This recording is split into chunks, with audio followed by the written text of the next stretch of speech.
America ने फिर से कंफर्म किया है कि ईरान ने 4 ड्रोन लॉन्च किए थे स्ट्रेट ऑफ हॉर्मुज में। तो हमने उन ड्रोन्स को रोका है और जिस जगह से ड्रोन आ रहे थे हमने उस जगह हमले किए हैं। और हमने ईरान के आइलैंड में 2 जगह उसके जो सर्विलांस हैं हमने वहाँ भी हमले किए, ताकि आगे भविष्य में ईरान इस तरह से हम पर हमला ना कर सके। हज़रात, ये बेवकूफ़ी वाली बात है कि हम उसके सर्विलांस पर हमला कर देंगे तो ईरान हमला नहीं कर सकता। हज़रात, अगर ऐसा होता तो अमेरिका ईरान पर कितनी बमबारी कर चुका है। सीधी बात यही है जो अक्सर मैं आपसे बोलता हूँ, हर रिपोर्ट में बोलता हूँ, अमेरिका यानी गुलाबी सुअर किसी भी हालत में नहीं चाहता कि डील हो, उसके मन में नहीं है। ये एक साजिश लग रही है, सिर्फ टाइम खींचने वाली बात है। अब सोचिए, IAEA, ये जो अभी जंग हो रही है ना, इससे पहले भी जो हमला हुआ था, ईरान और इजराइल की जंग हुई थी, तो जंग में जो अहम किरदार था ना वो IAEA का था। उसी ने बोला था बिल्कुल नेतन्याहू के अंदाज में कि ईरान परमाणु बना सकता है।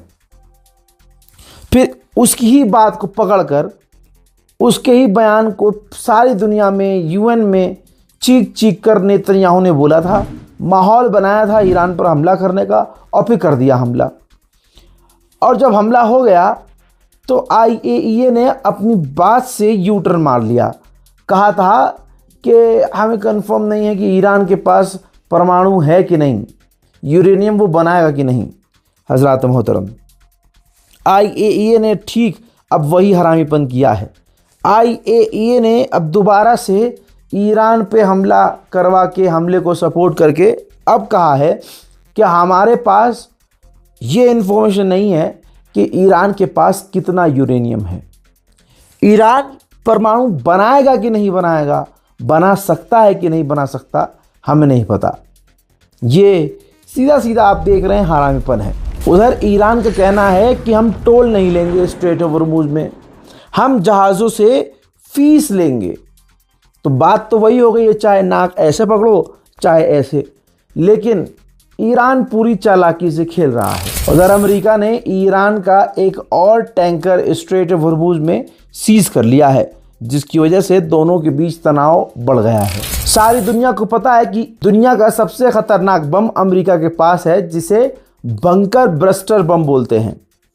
उसकी खासियत ही यही होती है कि आप अगर बंकर के अंदर हैं तो वो सीधा ज़मीन को चीरता हुआ बंकर तक पहुंचता है और सब कुछ तहस नहस कर देता है।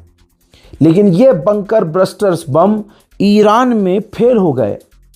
अमेरिका ने मुंह से एक्सेप्ट नहीं किया, लेकिन जंग जब पॉज हुई, रुकी, तो फिर रिपोर्ट्स आई कि ईरान में बंकर बस्टर्स जो बॉम्ब हैं वो फेल हो गए, जिसकी वजह से अमेरिका टेंशन में आ गया।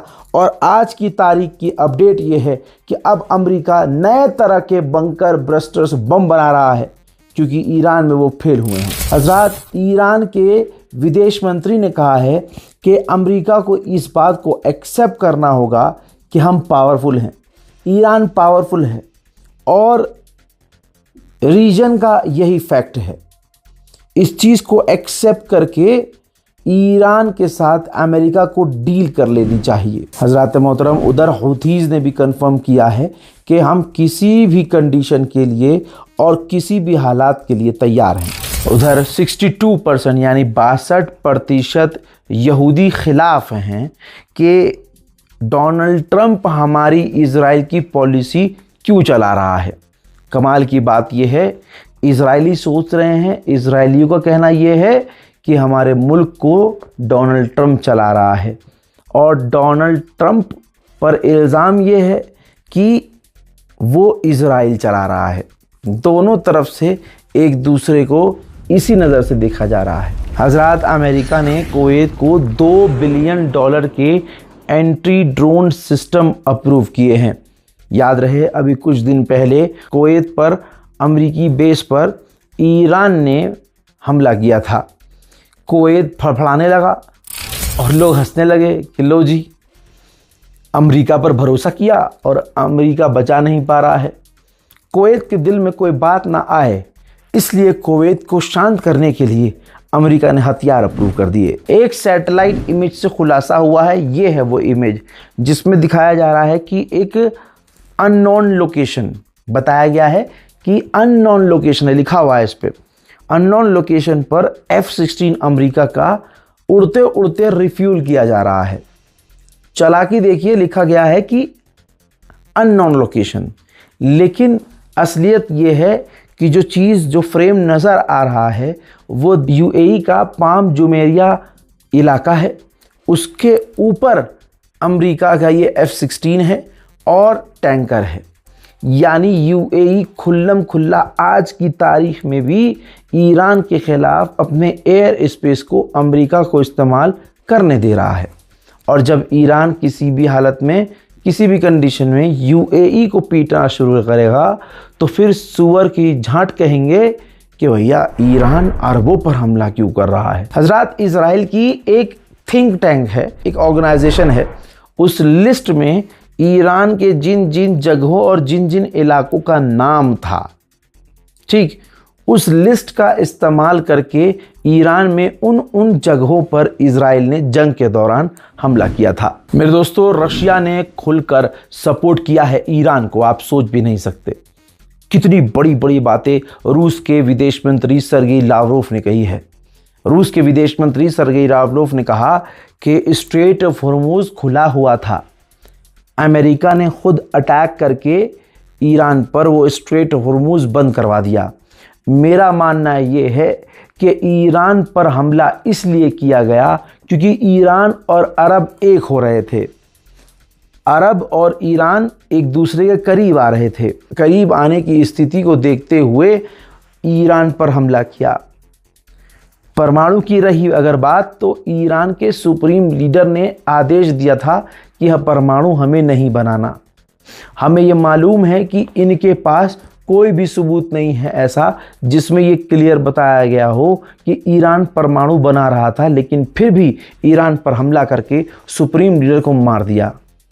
ऐसे कई देश हैं जिन्होंने अपने परमाणु प्रोग्राम छोड़ दिए। ईरान तो बना ही नहीं रहा था।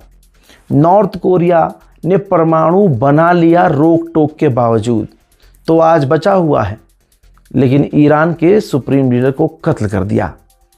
रूस के विदेश मंत्री सर्गेई लावरोव ने आगे ये भी कहा कि ईरान का मकसद कभी नहीं था परमाणु बनाना, और ये झूठ बात है, ये बस एक प्रोपेगेंडा है जो कहा जाता है कि ईरान पूरे इलाके में आतंकवाद फैलाता है।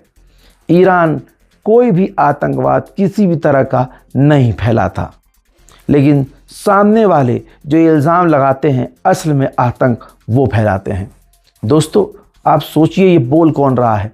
ये बयान रूस के विदेश मंत्री सर्गेई लावरोव का है। रूस के विदेश मंत्री ने यह भी पोल खोली कि अमेरिका का मकसद था कि धीरे धीरे करके पूरी दुनिया की एनर्जी पर कब्जा करना। एक वक्त ये आया कि स्ट्रेट ऑफ हॉर्मुज़ जब ईरान ने बंद कर दिया तो ईरान को अमेरिका ने ऑफर दिया कि 50-50 करके दोनों मिलकर स्ट्रेट ऑफ हॉर्मुज़ चलाते हैं, यानी तुम भी टोल लो हम भी टोल लेंगे, लेकिन ईरान ने साफ इनकार कर दिया। हजरात, मेरी इस स्पेशल रिपोर्ट में फ़िलहाल के लिए इतना ही। इस रिपोर्ट को शेयर कीजिएगा, मेरे अगले अपडेट का इंतज़ार कीजिएगा। तब तक के लिए जय हिंद।